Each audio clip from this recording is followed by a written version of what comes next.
Hallelujah. Nga tua o whapoponi a soua e le tua aso whalau. O le aso ma le whilinga, o le aso fo'i ma le mata i ngā tila. O le aso fo'i ma le me tupu ai. A la ta vita le salamu ma le tolu. Lo ua ngā ngai whamanu atu ia i a Iova. O me umma o te tonu ia te whamanu atu i rona suafa pa ia. O te whatalofa atu le nei afiafi i whafunga mai o le tātou mafutanga i le suafa o Iesu le Nasareta. Whatalofa atu ai i tonu o le nei ngā renga sunga le pula le nei ala leo le sunga i a Mike a mesi foi o le ala leo le pe o nei aile nei po whatalofa atu fo i sunga i whawhengai ngā mwhale tua so se tanga renga lava o whafonga mai le nei afiafi whatalofa atu fo i e o mai mo mai i le ngata i tonu o le nei atunu o New Zealand ia so se tu o le nei rangi a mesi o se tātou o tunu o pele o Samoa whai foi ono whatalofa atu i mātua tai sunga ia karevavia tunga mala ma whaitua ia heda tunga mala whaatalofa atu nei afiafi le suafa Iesu le Nasareta o le suafa leo mwhai ion tātou tue whiroa le nei afiafi sa tātou vau ese i whiau mga renga o le nei vai aso ai whaafitai le tua o ia tai mailu tu soi fua e maisi foi o lo wola mātou te umai e whaawau pere nei polkalame ina ia whapenaona maua runga ai se vi inga o le tua tātou te whaia mea sili mo le tua ai whamanuia mai ai o ia ia te i tātou o wao i tātou o ana mea whainga renga e te tau ona whao ngā ina manua maualo tātou malosi i le teimili nei waile ai ase tātou whiwhiringa i teimi e o mai le whala aua le tua o nā o le tātou tā oto ai le tunga mau o le teimili nei o maualo tō malosi e mesi foi o nei e whaawau ai le tātou polkalame ina ia maua runga se vi inga o le tua me lea e whapenao na whaawhiroa ia tua i le nei afi ia manuia lau whaafonga mai i le nei afi i le nei lava polkalame o le tala le lei o le malo o le tua ina ia whapenao na vi ia i pēra on swafa e pe o se whaatalofa nā nei vaenga o le afi a se o whaia se te talo o na amata ile o le nei polkalame whaaftaitele lo mātou tamā e vi ia lava lau fio e whaavavau wa o lau fio o le amatanga ma le ngataanga o le alefa ma le omeka lau fio o le tufunga ma le mataisau lau fio o le tua oe te muamua e te mulimuli o le tua na whaia le langi ma le lalalangi ma mea lava o iaina whaia e o ao ona e tuina le iai o le tangata o le paleli o au ngaruenga e mātou te o mai e whaia au ngaruenga i lalo nei lo mātou tamā me lea lo mātou atua ia vi ia e pēr lau fio ma ia matua whaamanuina lo suafa sisi ese wa oe o le tupu o le malo e whaavavau i o e malepe mo whaaumutia whainga malo le lalorangi nei a e tū pēr le malo o lau fio lo mātou tamā o le tua oe mali e i o mātou mana o e vele lei o le tua o malo o le tua o atunuu lau fio o le tua nuu taitasi ma ainga o le tua fo i lau fio o tangata taitasi e te tau i ona mātou vivi i atu oe ma whaamanu atu lau suafa a watu i ate oe le vi inga ina i ofu lau fio la e whaapale ina oe vi inga lo mātou tamā pa mnia fo lau fio le sunga ia mai whapena o nina ngei polkalame lo mātou tamā ia i lau whaamalo longa i ate i le tino a sili le nganga au wā lava le tautaina le nei polkalame lo mātou tamā ina ia vi i ai lau fio ai fo i mai pēr le whatau waa i mātou tamā nā le mātou te talo le nei fiafi tamā o i se tasi o maua i mai o le tino lo mātou tamā mātou te talo e suafa o i Iesu le Nasareta e malo lo ai o ia le fiafi le nei lo mātou utua wa o umana e whetalai o uto umalava o e tinga ina ma mawhatia i avenga a watu ia te oia mātou avenga wa la wamo e ma tamā ina ia e whaamalo lo ina ai mātou taito tasi ina ia mātou toi whaafo ia toi le vi inga ia te oe ma ia maua runga i se vi inga o lau fio tamā. A mata ina e lau fio nei polkalame toi whaai ui a te oe. Ona o Iesu o mātou wala au toi nei. Amen. Amen. Hallelujah. Thank you, Jesus. Ia ale a. Tā mo se pese fo i tāma lui o tino o la ua i ona. A mata ia. Hallelujah.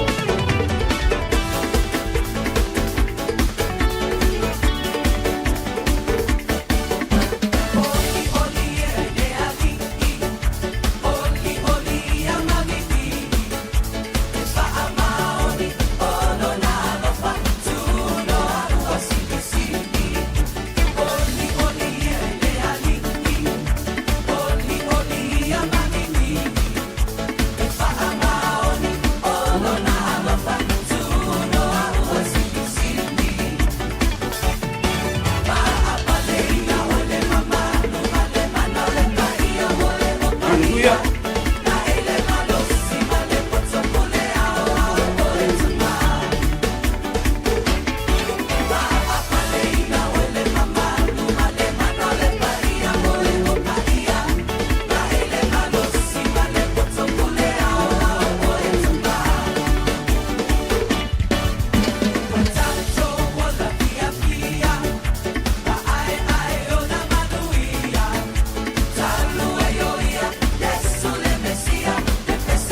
Hallelujah. Praise the Lord. Hallelujah. Praise the Lord. Oli le li o tato marusi le. Praise the Lord. Rejoice in the Lord is our strength. Elei asitasi mea tau on tato faya. O le tato oli le li o tato marusi le. Mantua ese upu e lua oli mal fiafia. A e fiafia e le taime uma e lo fiafia. Praise the Lord. E le taime anu ese le fiafia maoe. A oli lefe ma ile pese le ale worship center. E puna pe te tonu i ate oe. Praise the Lord. E le anu ese maoe. Rejoice in the Lord is our strength. O le tato malosi lea. Glory to God. Ma nei al pese le na amata ai le. O kalame whaftai fo e le sunga le. Whawhengai ngai ia Mike mo le. Le ava no o uso ele pese. Ia se i. Wha ngai oi e le tino o le whaiwhi au. Wa tau le mawhai o na ngai oi. Ia. Ai whaftai i le ori le puna pe i tonu ia i tātou. Ia sa uma. Every day. 7 days a week. Le ori le puna i pēa i tonu ia i tātou. Mwhai ai on tātou whatino o tātou ngā ruenga. I lalo nei. E leo lunga le tātou te iei o lalo nei. Leo atu ina mai tātou o le tātou atu a tātou te ngā rurua i lalo nei. Whai e whaale lei i ngā ruenga. I lalo nei. Praise the Lord. Hallelujah. Ia o le taimi nei. Ia o le tātou wō, le tātou polkalame. I le tātou tusi whaitau o le IOANE Mangalia, ana matau po se fuma tasi, le wō o iei, ia le tātou whasoa le nei afiafi. Amnia le tua le whafonga, ai maise foi o le whalongolongo mai o tātou ainga. Ina ia mau o runga se vi inga o le tua, foi mai le whatau wa ai tātou. O le autu o le nei, a matau po, ua toe faaolaina Lasalo. Hallelujah. Ele fai ngofie le bele na ho ye Lasalo. Praise the Lord. Ele fai ngofie. Ai o lo fa alia I va venga o le tua I tatou. Ele ai se me fai ngatai le tua. Is there anything hard with God? No. The answer is no. O le mafu angan na o le tala le nei. Praise the Lord. O le mataupu nei sutasi o le toe faaolaina o Lasalo o mai auti. Mai sa mai o ia I le ai e ngoa o Petania. O le ai o le auso leo e tolua Maria ma Marita. Hallelujah. Maria le nana ia Yesu I le manongi. Ma o ia faaolaina fo ilo na laulu. E wai vai o Yesu. Praise the Lord. E matautia fo I tala nei tangata o Maria. Ioi. O lo o tau ua fo I nei tala e o mea le taimi nei. Na ia vai o Yesu I lona lau. O afa o e mwhai e tangata soifua o na whai ale tūlanga le ana whai e Maria. Hallelujah. Ai whaafitai le tua o na le whaongaina o na tangata. Pai mai o tinga aina le mai o le tangata ne o Lasalo. O lea la e tau wala aua ia Maria ma Marita. Ia Yesu. Ina ia afe ma ia. Praise the Lord. Ina ia afe ma ia. Ua tinga ina le mai o le tangata o Lasalo. Ao o le ala fole na le whaatuai mai o Yesu. Fa mai e rua aso na whaatuai mai ai sau o Yesu. Ai se ana whaatuai mai ai. Ina ia whaaria ai le matautia o le tua le tātou te au au na iai. Aua te masalo salo I le tua le tātou te au au na iai. O le tua whaiva venga. He is a miracle working God. Hallelujah. He is God by himself. And beside him, there is no other God. E lea ia se tasi e tua. E te tari tonu roa i le tua lea tātou te au na iai. Seki roka kou. Praise the Lord. Au e te whai mea masa Lasalo. Mea le iai le. Ia le nuu leo i utaia. Na pau ale mea le mana na o iai utaia. O le fia mau o Yesu. Ai whitongi i maa. Ale, ufa fia na tau le whitongi i maa. Mai ale tau kumo mua se tau mai i whai matau pule sutasi. Lono winga tau mai iyo o se atu nuu tau ai maa. Hallelujah.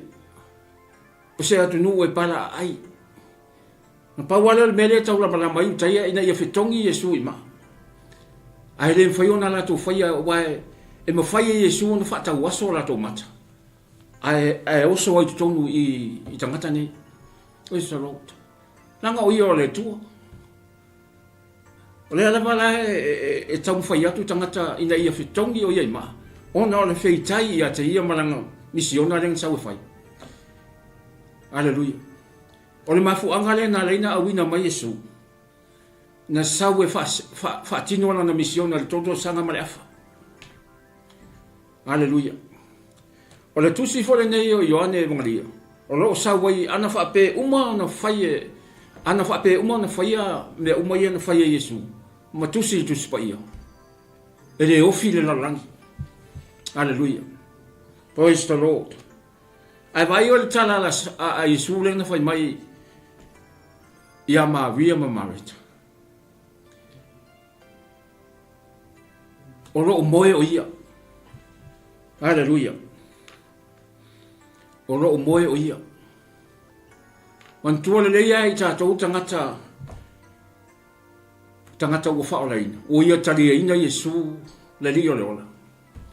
A wao Yesu na saunia le faaolatanga mo tātou. A o le taimi e o mai le wala awa le atua lo soifua ma lo ola. E le ta ua o le tātou te whioti. O le tātou te mamoe. Hallelujah. Praise the Lord. Whapea umane tana lea Yesu na whai mai i Maria Marita. I se hae te rua popole ai. Why worried? Se hae ke rua popole ai. O lo soifua le atua au. E le o oti oi o lai moe. Hallelujah. Praise the Lord.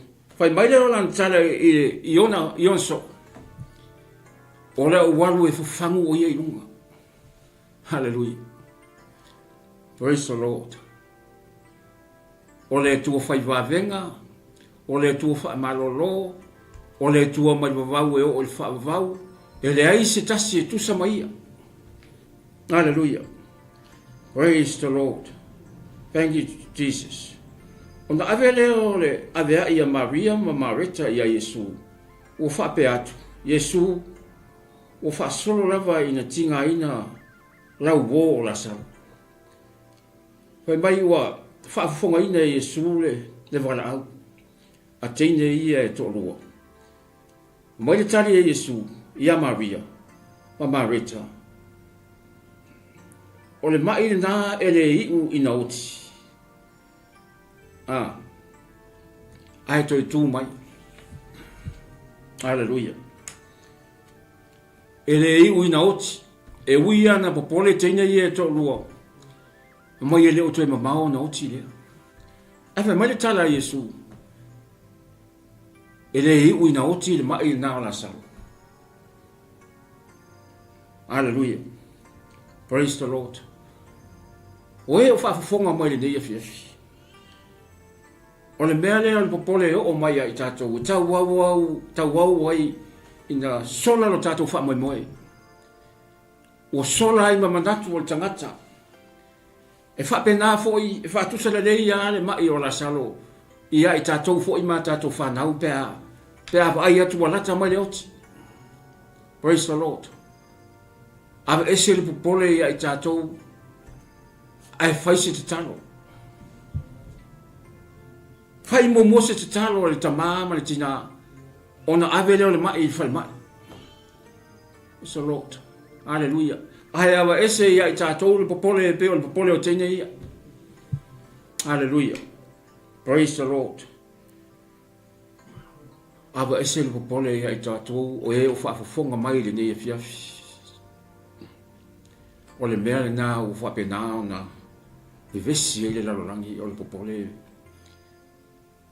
popole e o ia I tātou e tupu e le masiasi praise the Lord ai a tātou whaia mea umo ma wha moe moe I le tua o ai se whaasanga tau mai I tātou o ai na te whaia o na te tari I le alofa tu noa le tua lea na fio mai ai le alo leo le tua o Yesu Keriso na fio mai ai ina ia whaatino lona alofa I le lalorangi ai mai se oe o mawhatia ma tinga aina oe o mamai mai Yesu no sau moe mai au te sau moe malolo thank you Jesus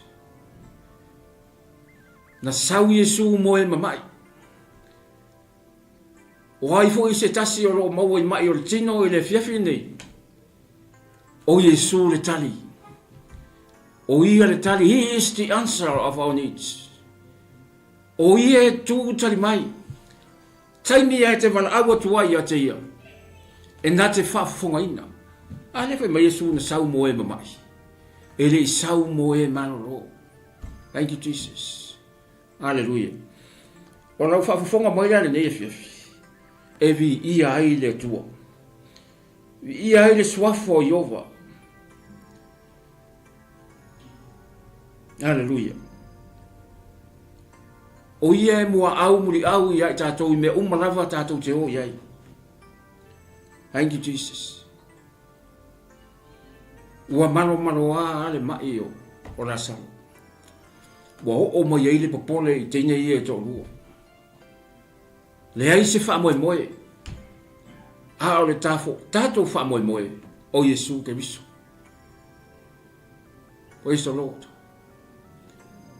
na sau e whaatino lana ngā luenga mo I tātou ona o lona alofa sa alofa mai ai I tātou e wha wau pēr e le ngata le alofa leo le tua mo I tātou e le taime ngalo e le tinana wha susu lana pepe ai le mawhai o na ngalo I ta ua I le alofa o le tua 24/7 hallelujah o le nafo I whai mai ai le profeta o Jeremia tolu su tolu al whai upo tolu wala au mai ia te au ona o whai loa atu lea ia te utau o mea te tele e tau tele I loa mua hallelujah e whai mo fia mea uma pēr tātou wala au I le tu awane whai alo tātou malosi wai fo e Lasalo o mai le popole I teina ia a whai mai Yesu e le o oti o ia o lo moe o ia ai o le awalu e whafangu hallelujah o le awalu e whafangu a le ana sau a Yesu whaatino ringa o sau o te talo mo whaape atu Lasalo e sau ia I whafo te mantua e o po wha Lasalo le tunga mau o wha po whai mai o manongi ele ia I se manatu whape nao Yesu ele I roa fo Yesu ni manongi ona o le alofa le tangata o le pale ali o ngā luenga aluntama hallelujah praise the Lord o le wawenga lenga na whai I Lasalo e ta umai ai I tātou e matautia le tua le tātou te au auna iai e matautia le tua le tātou te au auna iai o ia o le tua whai wawenga o ia o le tua a tātou wala au atu tali mai Na foi mai ai perfetto, foi mai ai a kopo. Ia tātou whaalatala atu ia te ia. O na whaalatala mai leo ia ia i tātou. E leo le tua e whaalatala mai ia i tātou. No, o tātou te whaalatala i le tua. E leo se ka vindi le tua. Le au soe o whaafonga mai ne efi. A tātou fia manuia, tātou whaalatala ia te ia. O na whaalatala mai leo ia i tātou. Hallelujah. Praise the Lord. Paso solo mai pele tātou foi tau. Mai ele te tau la ona e mali watu iai. O lona winga. O le fitalainga le nā Yesu. E le ai se mea o le a whaina ai. A wafo i o le nā e savali le mamalama. Se i vanga nā la o savali le pō. O na wha e tete lea a wafo i o le nā e savali le pōsa. Hallelujah. Ai le ai se mea tātou te popole ai. A wafo i o Yesu o ia o le malamalama. O lona malamalama fo i lea ua malamalama ai tātou. Praise the Lord. O Yesu o ia o le malamalama. Mana tua e rua whai ngā malo le tātou te whai malo ai. O le malo o le pōngsa. Ma le malo o le malamalama. The kingdom of darkness and the kingdom of light. O le malo la le pōngsa. Le eva ai al kamale o satani. O satani. O ia o le sifi o pepelo. E le ai ma se mea tautala i satani e saonga o me pepelo a mea. E tautala i ai. Hallelujah. O le tangata nei na turi na mai runga le langi. Na tongi mai le tua i rano nei. Kama o Lucifero. Le ua ingongi a satani. Po le li o le pogisa. O ia o le li o le pogisa. O Yesu. O ia o le li o le malamalama. Hallelujah. A o ia le na susuru mailo na malamalama ia i tātou. Ma ua wha malamalama ina ai i tātou sa tātou le nofo le pogisa o le ansala. Hallelujah. Ai na lofa mai le tua au vina mai Yesu ina ia togi ola i tātou.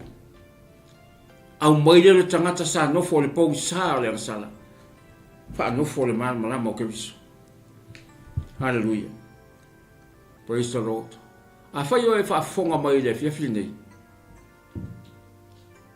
E le o tātou un tangata o le pogisa. Se i wanga nā ua e fia nofo o le pogisa. Hallelujah. Ma wha o so ina e tātou e satani. Ma tātou pā ua tuai le leanga. Hallelujah. Wha mai e ata satani pe a mauani ana uo. Hallelujah. Ma tua ata wha mai la satani pe a mauani ana uo. Ai awani malo ina i tātou e te apolo. O Yesu o ia o le malamalama. Na sau e au mai le malamalama ia i tātou. Ina i wha malamalama ina i tātou. I le malo le tua o umona sau nia mo tātou. A o tātou wang sala pea. Hallelujah. Praise the Lord. O lona malamalama fo i lea ua malamalama i tātou. Fo i ua whetara i atu o ia i nā upu. O na whaape atu rea o ia. O lo o moe lo tātou wō o Lasalo. Ai au te whai atu. Ai au te whafangu i ate ia. O le winga o le whetarainga le nei a Yesu. O whaafita auri i tangata e o mai. E o wai o mea whaafita auri i a tātou. Ai tofo mai ai i tātou e le tua. Po o tu mau pēr o tātou a ngai atu i a Yesu. Praise the Lord. Hallelujah. O le tua o le malamalama. O le ngai mai a Yesu e whaatau nuula na misiona le me wha malolo tangata. Na iai fo le loto le anga o 𝚘𝚜𝚎 ia te ia. Le ala le tamu fai pea o 𝚘𝚎𝚎 sa ili o ia. Ina ia fasioti ia te ia. Ai le mfai o na lato fai esi tu langa pea. O isa lo ele mfai. Po le ale to tele fea wala talata mai a Yesu. E wha pongi sama wha ta waso Yesu mata o ilato. Hallelujah. I lau wha fonga le fifi nei. E o mea le teimi nei.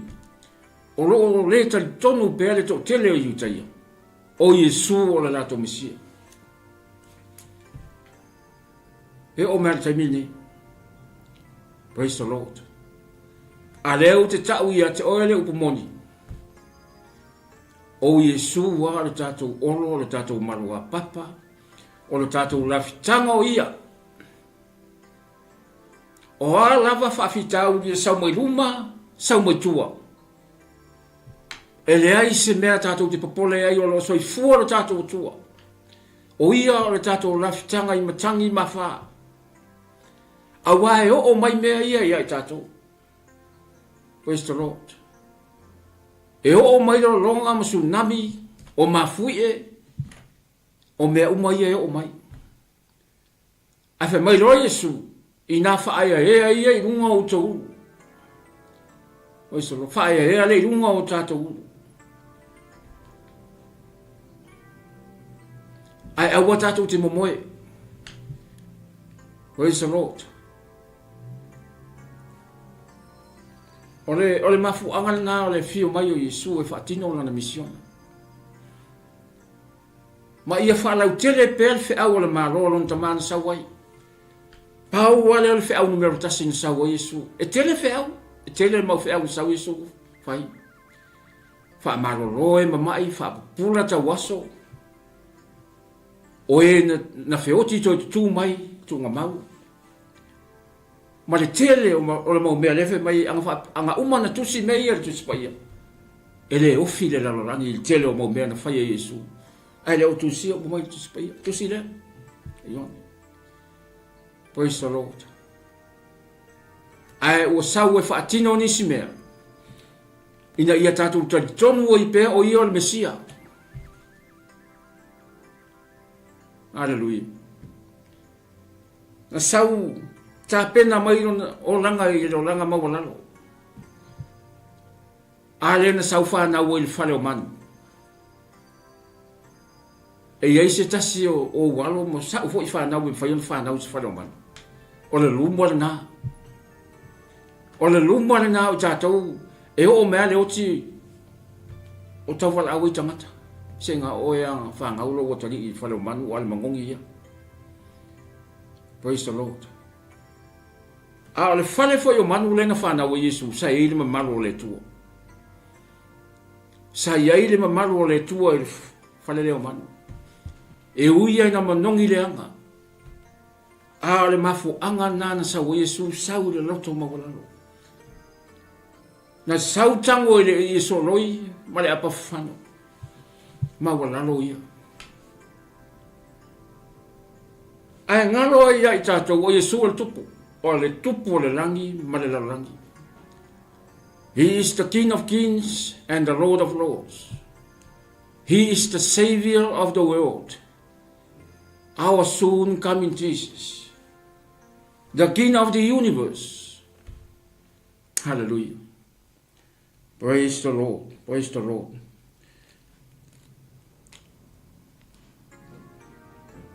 Awa mo le tatou talanoanga i whaipule furumantas. Ua whetalai atu ia upu ai mulmuri ane. Ua whaape atu o ia. Ia te ilatou. O loo moe i le tatou o i o Lasalo. E ia utou o le au watu e whafangu ia te ia. Ona whaapea mai lea o ona soo ia. Lele ia. A whai e moe o moe ia. E ola mai oi, e toi ola mai oi. Praise the Lord. Hallelujah. Pea no foi atu ele se me whaingatai le tu. E whaingatai ia i tātou mea tātou te whaia. A lewe uwe mai le tua, whaairoa atu ia te ia mea, ua le whaintou whaia. Se o whairoa atu ia te o tau mea whainga tā. Mea matau tia to te reiro mo mua. E ere tai mea ngata ilo tātou poto. So mai reo so e Paul ne ere tai mea ngata ilo tātou poto. Ao inae a mata ai le mata I sau o le tua le tātou te au na iai.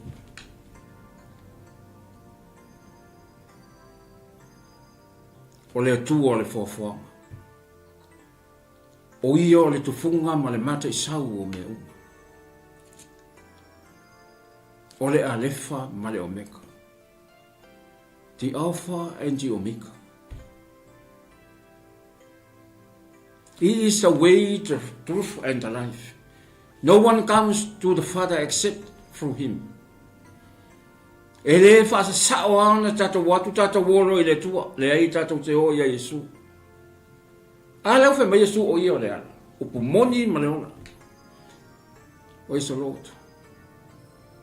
O I rato uma o ena taria o ia ma whaatu o tua e lona suafa.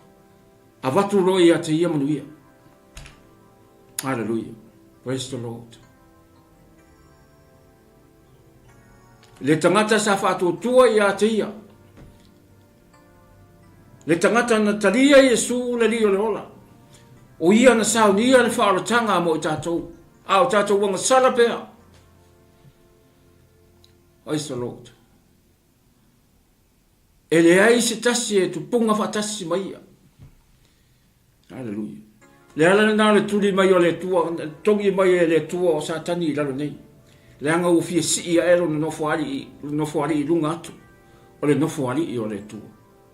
O le taimi ana, tautupu wale mea na I alusfelu. E moa na tongi mai I lalo nei. Hallelujah. Papenana tātou o nanga I le tua, a tātou iei nei vai tau. Au wa tātou te whaatana au aunga I le tua. Manua a maua lau tau awanoa ma lau awanoa.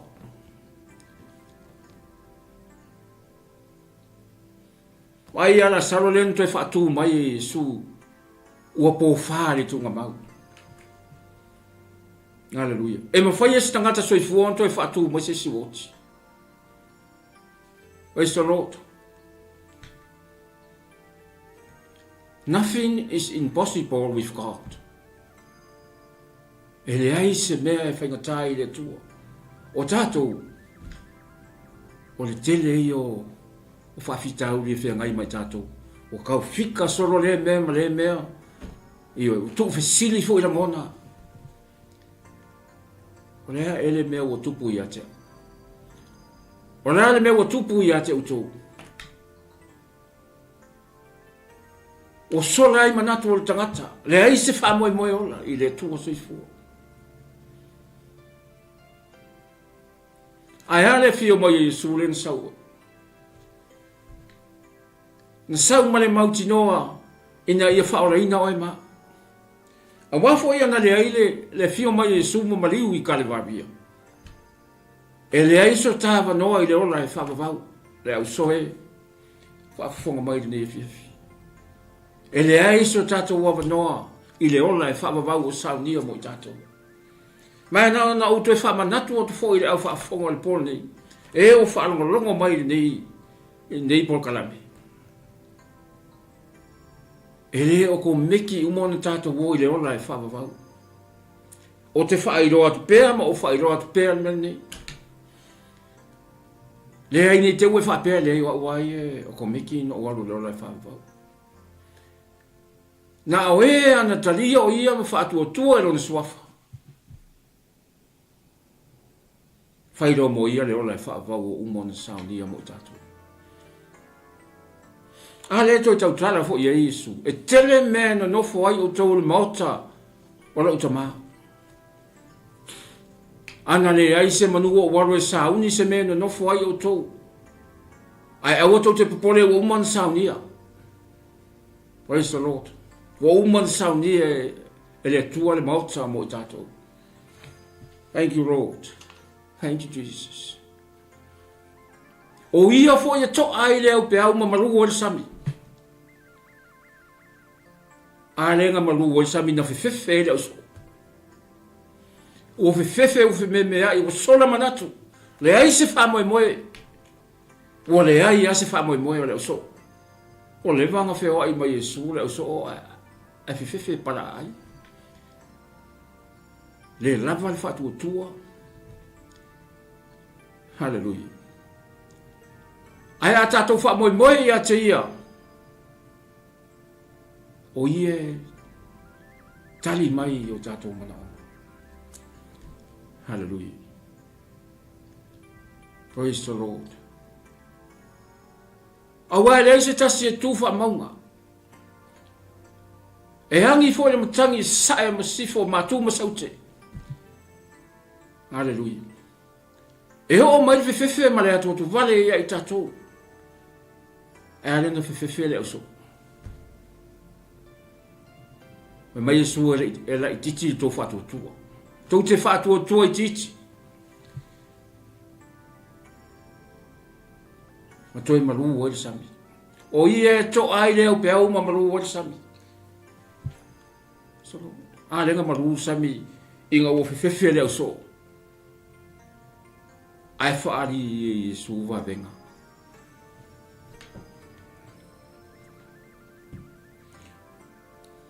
Praise the Lord. Alenga família o so. Yesu oi e ole amato wo yai. Oi ate oi upolo. Oi amato wo yai. Ane na sa o. Oi ate te o yai. Mai le iso tato malosi.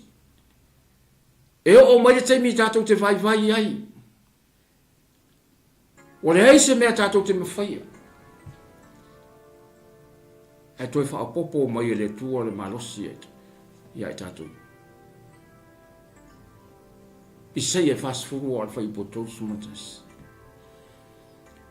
A we wha ta jari e Iova e toi wha fowina ro lato malosi e lato te si ia e apa au e wha peo a eto lato te whemo e le vai lato te sava vali e le tingaina. Hallelujah. Pe mai na te toi wha fowina ro tato malosi.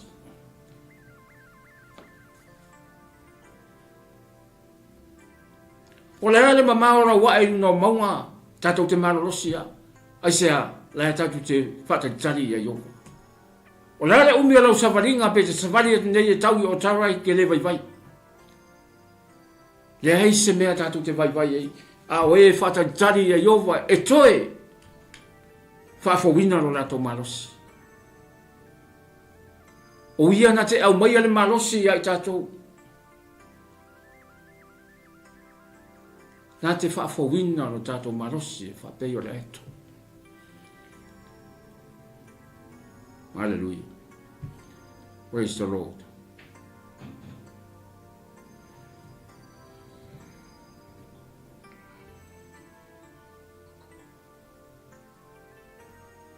Praise the Lord. Ele ai se me whangatai a te. Le au soe le nei po. A whaio e whaafonga mai maota marawa. O ai fwoi se tasi o whaafonga mai tonu ai o whare mai. Ona o mai o le tino e o mai ai tātou. O Yesu le tali. O to uma e tinga ina ma mawhatia ia venga. A watu ia te ia tātou a venga ona na amo e mama. Praise the Lord. For those who are waiting for God, they renew their strength. O whelawar se mea tātou te oi, tātou te malolosi, pea tātou whata jari pea ia te ia. Awa tātou te whawaiwai, tātou te whata jari pea ia te ia. Awa e iei aso e taunga le muai, e iei fo iaso e le taunga le muai. Tala le apostolo Paulo na tari whaale nganga o Timoteo. Alleluia. E le whapeka ko ke malolosi e pea. Whape ngāfo ia te au ia. E iai fo le taimi te vai iai. Aro tātou wha malolosi pea i ngā ruenga le tua.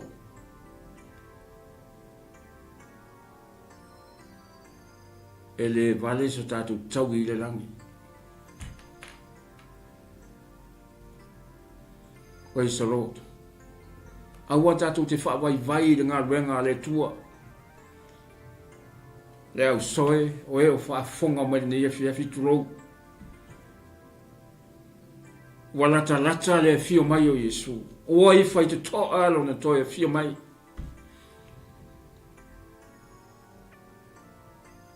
O se tana fia mo i tātou. I le siu leo le au auna le ie ma le wha maoni. Uru fale mai le fia o lo wali. Praise the Lord. A o le au auna le ma le wha maoni. Uru fafo atu ia le meo i tau whaitangi au e ma le lili vau o nifu. E te mana o e o se mea wha penā ia i tātou. Hallelujah. Turou e te fia ai tangata e toi nofo ama toi aiona nifu. Turou. Wha penā le mea lai se oli. Le oi ma le whitangisi. Ioi. O le tala le nā. O le taimi e toi sui ei ruma le tātou kia. Tātou savavali ei pei ruma. Aua tātou te whaavai. Tau pere le tau le manu malo. O uma na manu malo ina Yesu le oti ma le tunga mau. E le ima whai ei le tuia le oti ma le tunga mau. O na tau fia le toi tu lai mai a Yesu. Ua toi tu manu malo. Ei rosa kei. Ua toi tu manu malo le oti ma le tunga mau. O le toi tu na nao Yesu. Ua manu malo ai tātou. Hallelujah. Ai sa tātou na nofo le poronga o le amasala. Ua le aiso tātou wha moe moe. Ai avea ia Yesu le o sau maliu mo toi tu manu malo mai i le tunga mau ma le oti. Ai maise o le wha maina o ia i runga i Kalivaria. Nā rātou te tuu i eiro nei tuu le tau o na ao i whao. Ai toi whaapopo i ma le pale tui tui i rona ao. E le ai ma se upu ngana mai ai. Hallelujah. I ia le atua le nefe. Fite role a wha uma i po kalame o na le taimi. O le atoi wha awau fo i nawa yaso le neim ta upu. Praise the Lord. Le tangata o Lasalo na toi whaatuina mai e Yesu. Au whaapo le tunga mau. E whapena fo i tātou. A tātou ustai e te ia ma whaia na poro inga. Tātou iei le malo le o umon saunia mo tātou. Praise the Lord. A taifo i le sunga ia maiku ma le ala leo. Mo le avanoa o tuina mai mo au nei fiafi. Ai e wha wau pere nei mata upu. Ai ono le taimi. E vi ia ai le tua. A uma fo i ona tātou whaia se ngā ruenga tātou whapeane lava o tātou o ona leo ngā. Ai fo ia ia te ia le vi inga le whamanu ma le whane renga. Ina ia la e ia ofu whapale ina o ia i vi inga. Oh, thank you, Jesus. We glorify your name. What an awesome God we serve. O le tua mai wavau e o i le whamau. Ia whamanuina lona suafa manu. Hallelujah. Thank you, Lord. Tātou whai uso te talo. Whafte tele tamale ne ia fiafi. E fia lava le loto e whamarosi e au natu pēr mo la ufio. A o mawolo mātou malosi. Mawolo nātou soi fua e ma whaawawa i na mātou o ona i ata oe. Wa leo toi tele se taimi mo i mātou.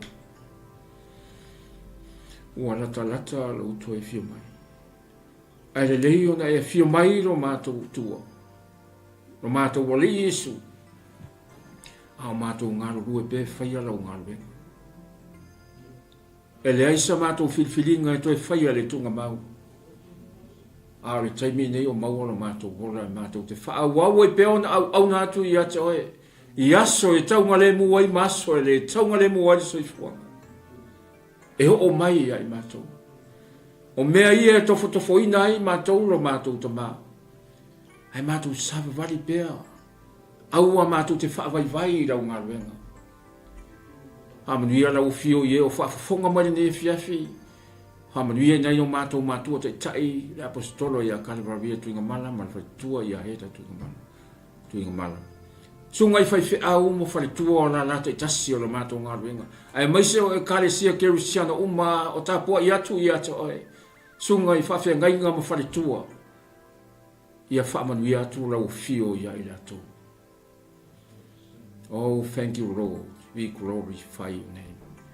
You are God by yourself, and beside you there is no other God. You are the Alpha and the Omega, the beginning and the end, our soon coming Jesus. Ia vi pea, lo swafa e whaavau, fo I mai le whaatawaa ia I mātou. Ma ia matua I whaamaurunga I nai se vi inga lau fio le nei po. Whamnuia fo I au na o e anga I mai whaawau pere nei whiau lo mātou tama. O le aunga lava, o le mālo o lau fio. O le whaalau te le ina o le whiau o le mālo o lau fio. Ina ia so o ile larangi atu. E tala ina atu fo ile nei tala le lei o le mālo o le atu lau uma. E whaima whaironga. O na o mai leo le iunga. Oh, thank you, Jesus. Ia o ele nei po. Ona o Yesu o mātou wala au atoi nei. Amen. Amen. Thank you, Jesus.